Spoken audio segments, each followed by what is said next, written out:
Eh, Mungkin kita sampai ke tanya jawab ya. Ada tercatat beberapa pertanyaan. Saya akan lihat dan akan saya bagikan ke yang berwenang. Pertama dari Pak Johan Mardansyah. Apakah ada pengalaman untuk peserta pasca vaksin lebih dari 22 hari, kemudian PCR-nya malah menjadi positif. Jadi pasien sudah di swab negatif ketika vaksinasi yang pertama, tapi yang kedua tidak di swab. Mungkin dari Teh Yulia mau menjelaskan? Ya, Mangga, terima kasih. Maaf, Terima satu kasih. lagi sekalian. Mangga. Saya kira pertanyaannya satu relevan. Kenapa kalau sudah sehat tapi di swab beberapa kali hasilnya selalu positif dengan PCR tapi swab antigennya negatif? Mungkin apakah mau disatukan jawabannya atau mau dipisahkan, Mangga? Iya, Mangga. Terima kasih. Satu-satu saja dulu saya jawabnya. Kenapa sesudah divaksin malah jadi positif? Sesudah 22 hari ya, sesudah 22 hari mendapat vaksin yang kedua jadi positif. Ya, kalau kita lihat bahwa efikasi ya, kalau kita mencoba memahami apa itu efikasi, efikasi vaksin COVID Sinovac ini kan di Indonesia 64%. Itu dapat dari mana? Itu dapatnya dari menghitung jumlah orang yang positif COVID sesudah divaksin, sesudah disuntik ya, kemudian dihitung berapa orang yang mengalami positif COVID di antara yang sudah divaksin dibandingkan dengan yang mendapat placebo. Artinya kita mau melihat sebesar apa sih kemampuan si vaksin untuk menghindarkan kita dari mengalami gejala ya, kalau yang di Bandung ini dari mengalami gejala dan kemudian positif COVID gitu. Jadi pada dasarnya vaksin tidak sama sekali menghindarkan kita dari terpapar atau terinfeksi virus. Vaksin akan membuat kita lebih cepat mengatasi serangan virus itu, gitu. Jadi tidak aneh kalau orang yang sudah divaksin masih bisa positif mengalami terinfeksi COVID, gitu. Tidak aneh karena memang virusnya ada di mana-mana. Kalau kita tidak melindungi diri kita dengan baik, kita tetap akan terpapar oleh virus COVID di luar sana. Jadi itu tadi sebabnya, meskipun kita sudah divaksin, kita tetap harus melindungi, lapisan-lapisan perlindungannya harus tetap dipertahankan. Cuci tangannya, pakai maskernya, jaga jaraknya, itu tetap dipertahankan. Sampai nanti suatu saat kita punya vaksin yang 100% melindungi. Gitu. Saat ini belum ada vaksin vaksin COVID yang melindungi 100%. Baru 60-an saja ya yang kita pakai di sini. Tapi itu pun sudah cukup baik. Artinya yang divaksin itu 63% lebih sedikit mengalami atau terinfeksi sampai mengalami gejala. Itu sudah cukup baik dibandingkan dengan tidak divaksin sama sekali gitu. Jadi tidak aneh sih sebetulnya kalau yang divaksin, yang sudah divaksin 2 kali pun mengalami positif COVID gitu ya. Tapi biasanya yang dilakukan adalah kemudian sakitnya tidak terlalu berat. Jadi masih bisa kita menangani virusnya itu. Pertanyaan kedua juga terkait sebetulnya di sini, tapi dikaitkan boleh, tidak terkait juga boleh. Kenapa kalau di PCR masih suka positif, sementara kalau diperiksa rapid antigen itu bisa jadi negatif gitu ya. Jadi beberapa penelitian memperlihatkan bahwa virus yang terdeteksi oleh atau badan virus yang terdeteksi oleh PCR itu tidak mesti virus yang hidup. Jadi sisa-sisa virus, PCR itu adalah begini, menyambungkan kata gitulah kalau kata ya. Kita ambil sepotong Misalnya tangan kita ini sepotong, kemudian digambar ulang menjadi sebuah tubuh gitu. Jadi dari tangan kita menggambar tubuh. Itu kira-kira yang dilakukan oleh PCR. Nah, diperbanyak si selnya ini. Jadi si tangannya ini ada potongan tangan, kemudian potongan tangan ini diperbanyak oleh PCR, di fotokopi atau ya di fotokopi lah gitu sehingga menjadi banyak dan kemudian terdeteksi. Sementara kalau dengan rapid antigen, si sepotong tangan ini hanya sepotong saja gitu yang dideteksinya. Sehingga kalau cuma sepotong nggak terdeteksi, jumlahnya cuma sedikit, tidak terdeteksi dengan rapid. Jadi perbedaan antara rapid antigen dengan PCR adalah kalau PCR itu diperbanyak dulu baru dideteksi. Sementara kalau rapid seadanya yang ada yaitu yang dideteksi. Jadi kalau jumlahnya sedikit atau hanya sepotong-sepotong, dengan rapid antigen tidak terdeteksi. Tapi dengan PCR masih bisa terdeteksi. Jadi itu juga suatu hal yang wajar gitu. Oleh karenanya kita sebetulnya tidak menentukan sakit itu hanya dari PCR saja. Ditentukan sakit atau tidak sakit itu dari gejalanya. Ada gejala klinisnya tidak? Ada masalah yang lainnya enggak? Ada fotonya yang ronsen dadanya yang memperlihatkan ada gangguan atau tidak? Jadi tidak hanya PCR saja. Itu juga yang kemudian menentukan bahwa ada orang dengan gejala-gejala PCR-nya negatif tapi masih tetap disebut COVID. Karena gejalanya itu yang menentukan dia sakit atau tidak gitu. PCR-nya itu hanya untuk membantu saja penyebab sakitnya apa kira-kira. Mungkin itu mudah-mudahan bisa menjawab kan. Ya, nuhun. Saya lanjutkan untuk Teh Yulia aja. Kalau saya sebulan yang lalu dari Ibu Siska ya, saya pernah kena COVID. Setelah 1 bulan saya langsung divaksin. Apakah ada efek lainnya? Mungkin apakah boleh ataukah tidak? Karena tadi kalau nggak salah disebutkan 3 bulan ya.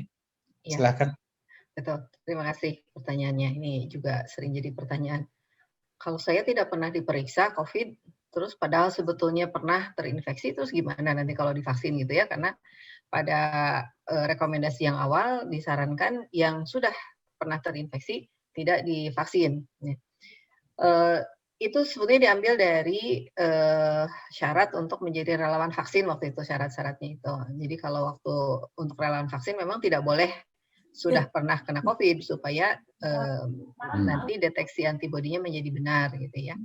Nah, pada vaksinasi umum itu tidak masalah sebetulnya. Karena tadi kita lihat bahwa vaksinasi dengan sakit itu sebetulnya sama saja kan prosesnya untuk mendapatkan antibodi. Nah, kalau sakitnya kemarin sakit cukup berat, itu biasanya antibodi yang dibangunnya cukup banyak gitu. Tapi kalau sakitnya ringan-ringan saja, yang kita sebut sebagai OTG gitu, itu banyak yang sebulan 2 bulan sudah negatif lagi gitu. Jadi sebetulnya tidak masalah juga sih kalau sudah divaksin, sudah sakit kemudian divaksin. Si pembentukan antibodi malah jadi dipercepat saja gitu, dipertinggi. Nah, nanti juga pada suatu saat mungkin kita juga perlu melakukan booster gitu ya untuk vaksin ini. Kita belum tahu sih kejadiannya nanti seperti apa, tapi ini bisa kita anggap sebagai booster saja. Saya rasa tidak ada masalah. Ya, Baik. terima kasih. Mungkin nyambung satu lagi supaya nyambung karena tentang ini dari Teh Nunui Nuraini. Dia bertanya, saya sudah divaksin 2 kali, tapi beberapa minggu kemudian saya dinyatakan positif hamil. Nah, apakah akan ada efeknya vaksinasi saya terhadap kehamilan begitu? Mungkin ini kekhawatiran ibu hamil muda nih kelihatannya. Iya. Silakan. Mangga, terima kasih. Jawaban jujurnya adalah kita belum tahu ya. Kita belum tahu. Tapi pada umumnya vaksin, terutama vaksin yang berasal dari virus yang dilemahkan, itu tidak menyebabkan gangguan pada pertumbuhan janin sih, yang sudah banyak beberapa vaksin yang memang juga digunakan untuk ibu hamil. Kalau yang dilemahkan tidak ada masalah. Baik. Baik, terima kasih. Mungkin ke Kang Herman tadi pertama tentang dendritik yang menggunakan metode dendritik itu kan apakah berarti vaksinasi itu hanya bisa dipakai oleh orang yang diambil darahnya 50 cc tadi, kemudian diputar melalui suatu mekanisme, kemudian dimasukkan lagi ke badannya, atau bagaimana? Kemudian berikutnya adalah apakah vaksin Nusantara itu mengikuti standar prosedur pembuatan vaksin yang baku? Boleh menjawab, Kang Herman? Jadi memang vaksin ini kan individualized ya. Jadi tentu dendritik yang didapatkan dari kita tidak akan bisa diberikan kepada orang lain gitu. Jadi untuk khusus buat kita sendiri. Jadi bagaimana apa namanya kalau untuk orang banyak begitu ya memang tempatnya jadi harus lebih banyak gitu loh. Kalau untuk spike proteinnya itu sendiri yang dari Amerika itu memang datangnya sudah cukup banyak persediaannya. Nah, jadi yang dimaksud Mas mungkin adalah karena nanti kalau efikasinya itu baik, nanti mungkin banyak center di Indonesia yang dapat melaksanakannya juga gitu. Jadi itu mungkin yang selama ini dimaksud sebagai bisa diberikan pada banyak orang ya, atau jutaan orang gitu. Nah, penelitiannya sendiri tetap tentu mengikuti prosedur etik ya, karena itu juga harus lewat komisi etik juga harus melewati fase-fase, fase 1, 2, dan 3, juga harus melewati izin Balai POM yang sangat ketat. Mungkin Dr. Yulia yang lebih tahu lagi ya bagaimana susahnya begitu. Jadi ini yang baru, jadi waktu diberikan ethical approval pun hanya untuk fase 1 terlebih dahulu. Sesudah fase 1 selesai, kemudian dianalisa hasilnya, baru bisa lanjut kembali ke fase 2. Nah ini yang masih kita tunggu hasilnya. Mungkin itu Dr. Rizal. Baik. Terima kasih. Kemudian pertanyaan yang mungkin bisa dijawab berdua nih, saya pilihkan. Pertanyaan dari Pak Dubes nih. Bagaimana perkembangan yang disebut vaksin merah putih Indonesia, dan apakah ada catatan berapa orang yang sudah mendapat vaksin per hari di Indonesia? Itu. Kemudian saya sambungkan lagi dengan pertanyaan tentang booster. Apakah booster itu perlu dilakukan dan kapan dilakukan? Mungkin itu, mangga dijawab bersama-sama atau salah satu duluan. Kalau bersama-sama nggak kedengeran, jadi mungkin Herman dari ya. dari Herman dulu boleh. Yang merah putih itu memang update-nya yang saya dapatkan hanya seperti yang saya presentasikan gitu ya. Jadi updating-nya itu yang terbaik itu adalah nanti di kuartal pertama akan, atau akhir Maret ya, Maret 31 lah, itu akan ada seed virus gitu ya. Baik dari Eijkman misalnya atau dari UNER yang akan dikirimkan ke counterpartnya itu biasanya Bio Farma gitu. Nah itu mudah-mudahan dari situ nanti berkembang lagi. Jadi itu memang update di banyak tempat itu masih dalam development. Tentu karena banyak sekali permasalahan-permasalahan yang dihadapi ya. Nah terus jumlah ya. Ya jumlah. Jumlah yang divaksin ya. Per hari itu bukan vaksin merah putih kan ya? Bukan, jumlah secara umum, apakah ada catatan? Saya kira ada tentunya. Berapa ada orang yang dapat ya, dapat divaksin? Pasti ada ya, selanjutnya Dr. Yulia ya. Ada. Saya kira ada bisa dilihat di Kawal COVID, di websitenya Kawal COVID, mereka mengupdate setiap hari berapa yang divaksin, itu ada di sana.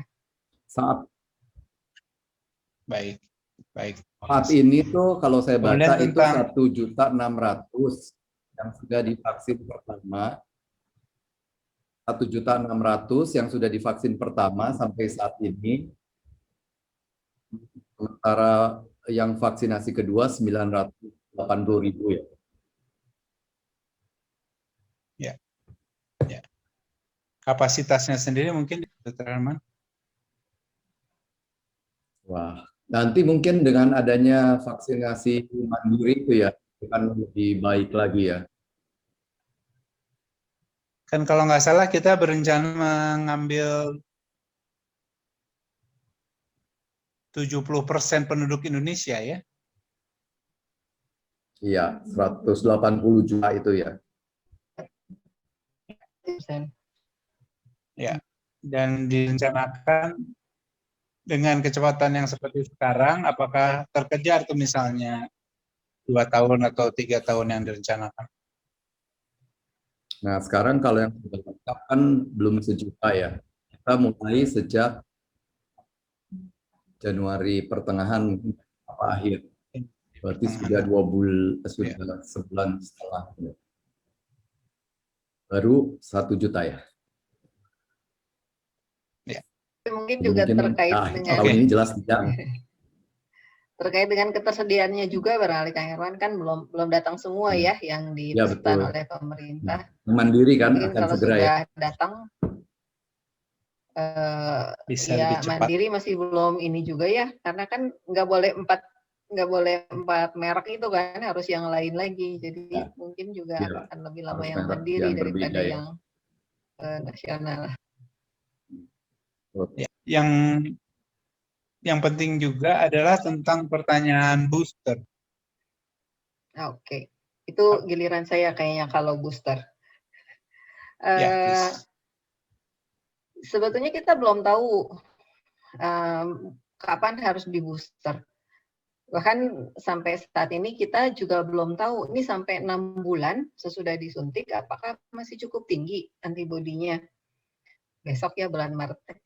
Mulai besok kita sudah akan mengumpulkan sampel dari yang mendapat vaksin sesudah 6 bulan gitu. Jadi baru akan kita lihat apakah 6 bulan ini masih cukup tinggi antibodinya. Dan kemudian kita akan ulangi lagi nanti sesudah 1 tahun. Nah, dari situ mungkin baru kita bisa tahu apakah diperlukan booster atau pada saat ini pertanyaan itu belum bisa dijawab. Kapan di booster belum tahu. Begitu. Baik, terima kasih. Ini pertanyaan saya kira Teh Yulia yang bagus menjawab. Beberapa teman nakes ada yang terpapar dan sudah sembuh. Bagaimana menentukan orang yang sudah sembuh ini perlu divaksin atau tidak? Dan apakah jika sudah terpapar itu akan otomatis punya kekebalan? Dan apakah swab antigennya perlu dilakukan sebelum vaksinasi? Mungkin ini beberapa pertanyaan saya gabungkan. Mangga, silakan. Mangga. Iya, yang sudah pernah kena tadi secara umum dari rekomendasi PAPDI itu 3 bulan sesudah sembuh bisa divaksin.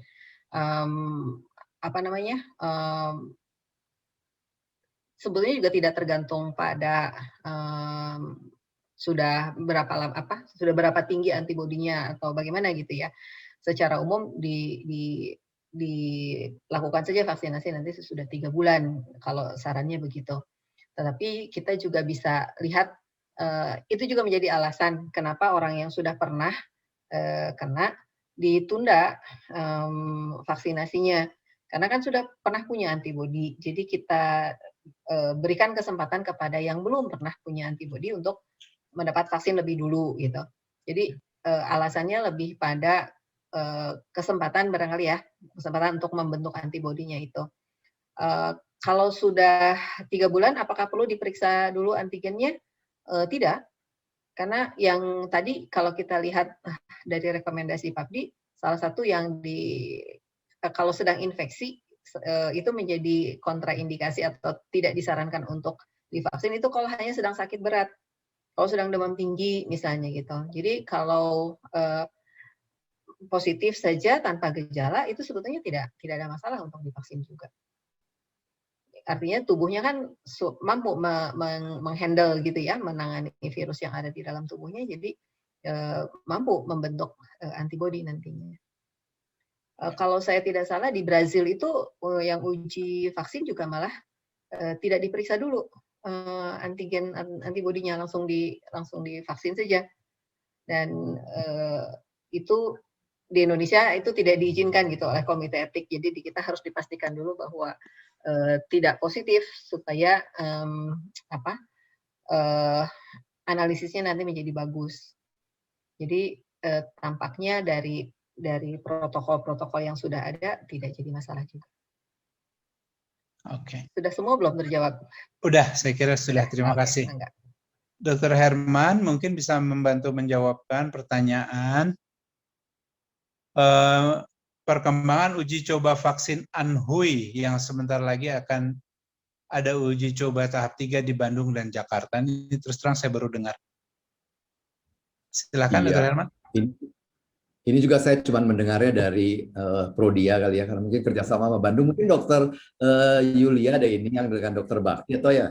Tapi Ya, tentang betul. rekombinan antigen kalau nggak salah. Ya silakan Ya. Dokter Yulia aja. Mangga. Ya itu ada vaksin baru dari jenis yang lain lagi, dari pabrik yang lain yang juga memang akan mulai diuji coba di Bandung dan Jakarta. Di Jakarta sudah mulai, kalau saya tidak salah di Bandung rencananya mulai bulan depan. Itu jenisnya berbeda ya, Dr. Herman, bukan virus utuh ya? Yang itu rekombinan. Kan? Betul, sehingga protokol pemberiannya juga berbeda. Itu akan diberikan 3 kali dengan selang waktu 1 bulan. Berbeda dengan yang sudah dilakukan sekarang dengan Sinovac ini. Mungkin itu informasinya baru sekian, belum ada yang dimulai sih. Oke, akan di Bandung dan Jakarta betul ya? Bandung dan Jakarta, iya betul. Oke. Kalau mau ikut mangga, yang belum masuk prioritas vaksin silakan. cari relawan juga. Baik. Kemudian saya nggak tahu kepada siapa, nanti tolong dijawab. Apa yang perlu kita lakukan supaya antibodi setelah vaksinasi meningkat tinggi? Iya, nggak ada yang ngawaler.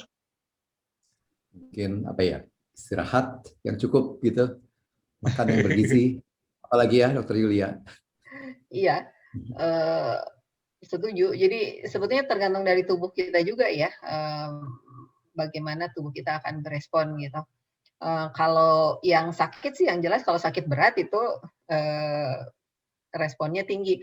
Tapi kalau tidak salah dari tadi di presentasi Kang Herman juga ada tuh dengan dosis yang diberikan sekarang itu pada 28 hari sesudah vaksin ya Kang Herman meningkat 4 kali lipat kan dari yang sebelum ini. Jadi artinya cukup bagus untuk meningkatkan antibodinya. Tapi kan antibodi itu dibuat dari protein ya, jadi mungkin itu gizinya harus cukup, proteinnya, vitaminnya harus cukup, dan betul istirahat yang cukup supaya tubuh kita mampu membentuk produksi antibodi. Iya, betul. Baik. Kemudian pertanyaan tentang proses vaksinasi ya. Apakah pasien dengan limpa yang sudah diangkat itu boleh divaksinasi karena biasanya kekebalannya akan rendah? Kemudian ini pertanyaan yang lebih umum, apakah ada efek samping yang dilaporkan sering muncul setelah vaksinasi? Enggak, silakan. Kalau efek samping ya sebetulnya nyeri ya yang paling banyak sih. Nyeri, pegal itu, tapi saya rasa itu kan standar ya, kalau disuntik mah namanya disuntik pasti sakit, pasti pegal. Yang agak berbeda dengan yang lain adalah ada yang malu ngantuk, ngantuknya itu luar biasa katanya sampai tidak bisa ditahan gitu, harus tidur siang-siang gitu, bukan pada waktunya. Ada juga yang mengeluhkan lapar. Gampang sih, tinggal makan aja kan ya. Yang alergi nggak banyak sih kalau yang saya monitor mah. Itu mungkin kalau efek samping. Tadi satu lagi sebelum tentang splenectomy. Orang yang limpanya sudah diangkat. Iya, susah ini mah pertanyaannya. Yang nanya dokter soalnya, jadi harus susah.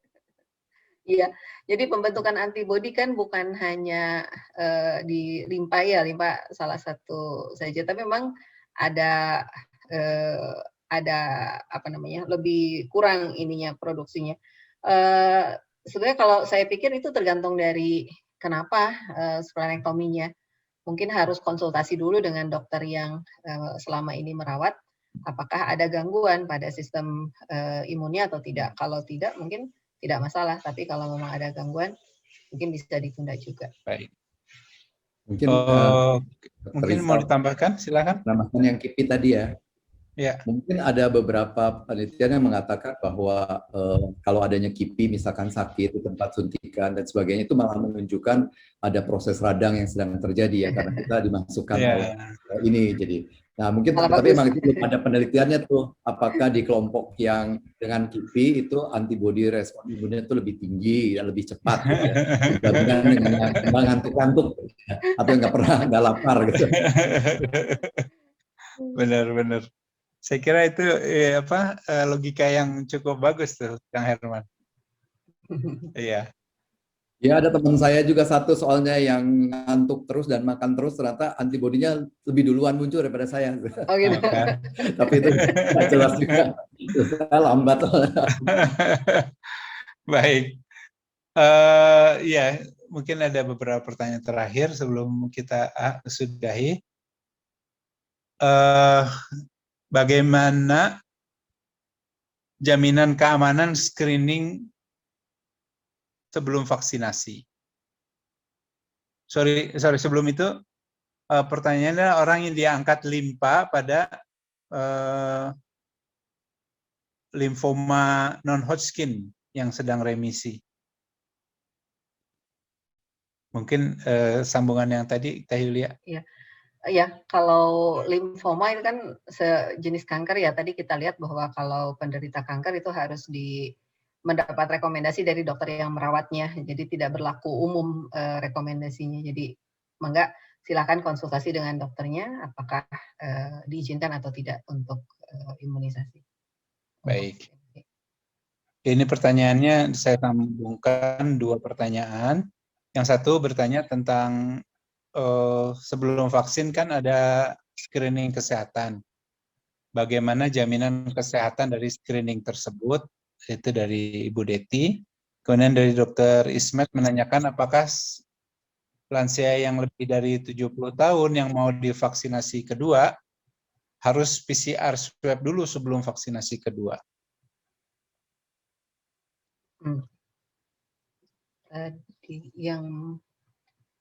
Yang pertama saya terus terang kurang mengerti pertanyaannya, tapi bagaimana jaminan keamanan screening langkah awal, screening sebelum tindakan vaksinasi. Betul. Jadi sebenarnya kalau mau screening yang betul itu harus melakukan berbagai pemeriksaan laboratorium. Tetapi kemudian lebih mahal periksa labnya daripada vaksinnya gitu ya. Nah, jadi sebetulnya sangat diharapkan screening kesehatan untuk yang mau divaksin itu kan lebih banyak ditanya ya. Apakah begini, apakah begitu, sama dengan tadi yang scoring untuk lansia itu kan kita yang menilai sendiri. Artinya kejujuran itu sangat sangat penting. Kalau memang tidak tahu ya tidak tahu. Kalau misalnya diabetes misalnya.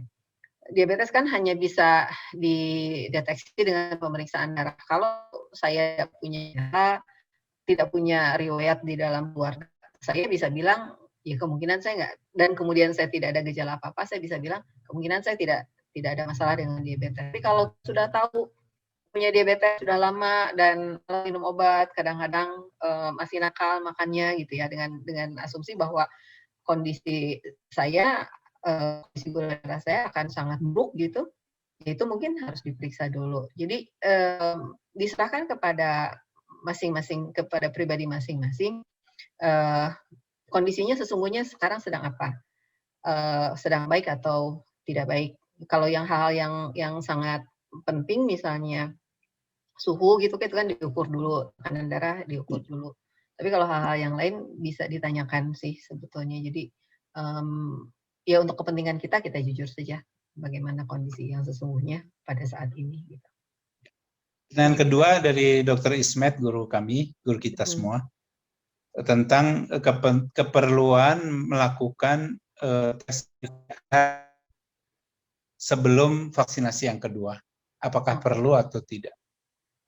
Kembali lagi tadi ya, kalaupun PCR-nya positif itu kan belum tentu sakit. Dilihat kondisi dilihat kondisi klinisnya. Kalau secara klinis memang tidak ada penyakit pada saat akan divaksin yang kedua, tidak perlu dilakukan pemeriksaan. Tapi kalau misalnya menjelang di vaksin yang kedua itu sempat demam, batuk-batuk, atau ada gejala-gejala lainnya, mungkin bisa ditunda dulu pemberian vaksin yang keduanya. Gitu. Jadi boleh dilakukan PCR kalau memang ada kecurigaan ke arah sana ya. Baik. Ini mungkin pertanyaan teknis sebelum pertanyaan yang jawabannya konsep. Ada kawan yang menderita penyintas COVID, kemudian dia periksa lab antibodi SARS-CoV kuantitatif nilainya 620 dengan metode ECLIA. Mohon dijelaskan apakah artinya. Iya. Jadi untuk pemeriksaan antibodi kan tadi ada beberapa ya, bisa dengan rapid test, rapid antibody, bisa dengan ELISA, ya, dan yang terbaik sedikit mirip mungkin, tapi tidak sama. Jadi dengan netralisasi saat ini adalah mungkin yang terbaik CLIA ya, memang. Jadi meskipun tetap kalau netralisasi kita mendeteksi fungsi tadi kan, seperti fungsi mencegah musuh untuk menyerang negara kita gitu. Nah, penggunaan siapa yang melakukan itu adalah IgG dan IgM yang dideteksi oleh CLIA. Nah, umumnya memang mendeteksinya IgG atau total biasanya untuk CLIA ini. Nah, untuk hasil yang 620 ini mungkin kalau bisa tahu itu merek apa ya sebetulnya. Sebab ya setahu saya itu kalau menggunakan Roche ini ada titer tertingginya itu 250 meskipun dia bisa didilusi. Tapi intinya dari hasil yang kita lakukan validasi itu angka 620 itu sangat tinggi ya. Jadi mungkin kalau kita samakan dengan netralisasi yang SVNT itu ada surrogate itu mungkin sekitar lebih dari 90% netralisasi. Atau kalau dengan PRNT mungkin di atas 160 apa 1320. Jadi ini mungkin memang bagus ya, artinya tinggi, tapi memang mungkin masih dekat ya waktunya dengan kesembuhan gitu ya. Nanti kan pelan-pelan dia akan turun juga sampai biasanya titernya itu di sekitar 30 atau 40 atau sekitar 100 lah kalau di kuantitatif yang seperti tertulis di sini ya. Jadi mungkin bisa dijelaskan bahwa ini ya baru ya dan cukup tinggi, bagus. Kalau untuk plaskon mungkin ini masuk ini. Untuk plasma konvalesen, meskipun sekarang sudah tidak dipakai lagi kali ya, banyak yang sudah tidak menggunakan. Itu aja. Baik, mungkin ini ada satu pertanyaan gabungan yang terakhir sebelum saya menanyakan take home message dari masing-masing pembicara. Ini kelihatannya cukup relevan untuk dijawab karena sekarang sudah ada mutasi COVID dan sudah banyak yang terkena COVID-19 berulang. Apakah menjaga jarak dan lockdown itu saat ini lebih penting daripada vaksinasi?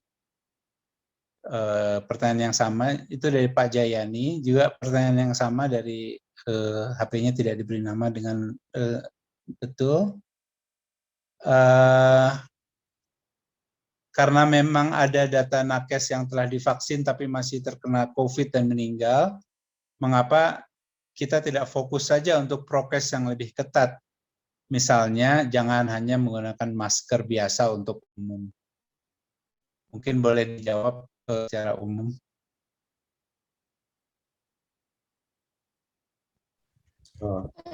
Mencoba menjawab sedikit untuk yang mutasi tadi. Ya, memang betul ya, mutasi itu sangat seperti yang di Afrika Selatan itu sangat mengkhawatirkan ya kalau sampai sini. Tapi mutasi juga bukan berarti bukan hanya produk luar negeri ya. Di Indonesia pun mutasi ya bisa saja terjadi, apalagi di Indonesia sangat transmisinya itu sangat tinggi ya. Jadi mungkin saja Indonesia pun mempunyai mutasi khusus. Nah, ini Kemenkes akan melakukan semacam surveillance ya untuk genotype sequencing namanya. Jadi mencoba melihat apakah pola mutasi di Indonesia seperti apa dan akan dilakukan di banyak tempat. Jadi mungkin itu salah satu yang kita akan coba untuk mendeteksi lebih awal gitu. Nah, kalau hubungannya dengan lockdown ya itu mungkin melebar ya, hanya di kesehatan yang harus pikirkan itu. Dan seperti kita ketahui di Indonesia banyak sekali yang harus dipikirkan ya untuk melakukan lockdown. Tapi pada intinya saya pikir dengan vaksinasi yang sudah terbukti secara klinis 64 ya Dokter Yulia ya, atau di luar negeri mungkin sedikit lebih tinggi atau lebih rendah, itu apalagi mungkin nanti banyak lagi vaksin-vaksin yang lainnya akan datang, dan dengan 5M dan 3T kalau ini dilakukan dengan benar-benar disiplin, menurut pendapat saya pribadi ya, ini sangat baik ya, mudah-mudahan dapat cukup untuk melawan mutasi-mutasi tadi ya. Terima kasih. Ya, mungkin dari Teh Yulia mau ada ditambahkan? Sedikit tambahan aja, tidak cukup sih sebetulnya kalau hanya tidak ada satu upaya pun yang cukup untuk dikerjakan secara soliter gitu ya untuk pandemi ini. Kita harus melakukan upaya sebanyak mungkin supaya tadi konsepnya yang Swiss cheese itu banyak bolongnya gitu. Di vaksin ada bolongnya, di masker ada bolongnya, di pembatasan sosial apapun itu banyak bolongnya gitu. Jadi sebanyak mungkin upaya kita lakukan bersama-sama agar bolong-bolong yang terjadi itu bisa kita tutup dengan hal yang lainnya gitu. Jadi tidak ada satupun yang bisa sampai saat ini secara teoritis nggak ada satupun yang bisa sangat menghilangkan gitu ya. Jadi kita tetap harus melakukan berbagai upaya bersama-sama. Ya, dan mungkin juga upaya mengingatkan masyarakat mungkin harus lebih, bukan lebih, makin gencar mungkin tentang menjaga jarak. Kalau sekarang kita jalan ke Dago, ke Gasibu, kemana itu udah seperti nggak ada bedanya dengan sebelum COVID. Sebelum saya minta pendapat akhir dari masing-masing pembicara, mungkin saya lihat di sini ada Dokter Agnes, mungkin mau kasih komentar Dok tentang itu, tentang antibody tadi yang 620. Kalau mau sumbang sarang. Terima kasih Dr. Rizal. Sudah sesuai dengan jawaban dari Dr. Herman, senior saya. Terima kasih. Baik, terima kasih. Dr. Agnes ini dia banyak bergerak di bagian serologi untuk, terutama untuk COVID juga ikutan. Makasih sudah hadir pada acara hari ini. Mungkin Dr. Agnes menjelaskan yang CLT keahliannya. Iya. Baik, karena waktu juga mungkin kami mau minta bantuan dari Dr. Yulia dan Dr. Herman untuk memberi take home message, pesan yang boleh dibawa dari pertemuan hari ini. Mangga dari Dr. Herman dulu, silakan. Pesannya mungkin hampir mirip seperti yang tadi dibahas ya. Jadi dari presentasi saya maupun Dr. Yulia, kita sudah mengatakan bahwa mungkin vaksin yang tersedia saat ini dari penelitian adalah bagus dan aman, sehingga cepat-cepatlah divaksin kalau ada undangan gitu. Jangan pilih-pilih menunggu vaksin-vaksin yang lain, karena yang terbaik adalah mungkin divaksin dengan yang ada terlebih dahulu.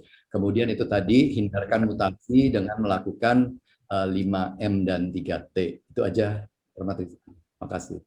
Siap, makasih. Mangga Teh Yulia. Ya, mangga. Saya sih menekankan bahwa vaksinasi ini adalah upaya bersama. Tujuannya bukan hanya untuk diri kita, tapi juga untuk lingkungan kita juga. Jadi mungkin bisa, insya Allah bisa jadi bagian dari ibadah gitu ya. Dan jangan lupa, vaksin bukan satu-satunya upaya, tetap harus disertai dengan upaya-upaya yang lainnya. Tetap cuci tangan, tetap pakai masker, tetap jaga jarak, tetap hindari kerumunan, tetap batasi kegiatan sosial kita sebelum beres pandemi ini. Ya. Tetap sehat semuanya. Baik, terima kasih banyak untuk Teh Yulia dan Kang Herman. Juga terima kasih banyak untuk audiens yang setia sampai menit ini masih di atas 130 orang. Mudah-mudahan apa yang kita kerjakan bisa menyumbang lah sedikit banyak untuk menyelesaikan pandemi ini, dan itu butuh kerjasama, bukan kerja sendiri-sendiri mungkin ya Teh Yulia. Kami ucapkan terima kasih dan juga kami ucapkan permohonan maaf kalau ada yang kurang berkenan atau ada kata-kata yang salah. Mudah-mudahan kita bisa bertemu lagi 2 pekan lagi. 2 pekan lagi temanya juga mungkin agak berbeda dari biasa, yaitu kita menyesuaikan dengan hari-hari nasional. Ada hari pencegahan mencederai diri, ya begitu mungkin, Teh Yulia. Nama harinya itu saya kurang ingat. Saya pikir ini jadi tanggung jawab kita bersama sebagai anggota masyarakat untuk bisa membantu orang yang memang sedang mempunyai masalah sehingga punya keinginan mencederai diri sendiri. Saya kira ini topik yang cukup sensitif, tapi juga cukup penting untuk bisa kita pahami bersama-sama dalam konteks kita sebagai bagian dari masyarakat Indonesia atau masyarakat secara umum. Sekali lagi saya ucapkan terima kasih pembicara Dr. Yulia, Dr. Herman, para moderator, para panitia, dan juga teman-teman 84 yang datang, senior kami, ibu-ibu, bapak-bapak dari berbagai penjuru Indonesia dan dunia yang alhamdulillah bisa hadir bersama-sama dalam kesempatan kali ini. Kami ucapkan terima kasih. Assalamualaikum warahmatullahi wabarakatuh.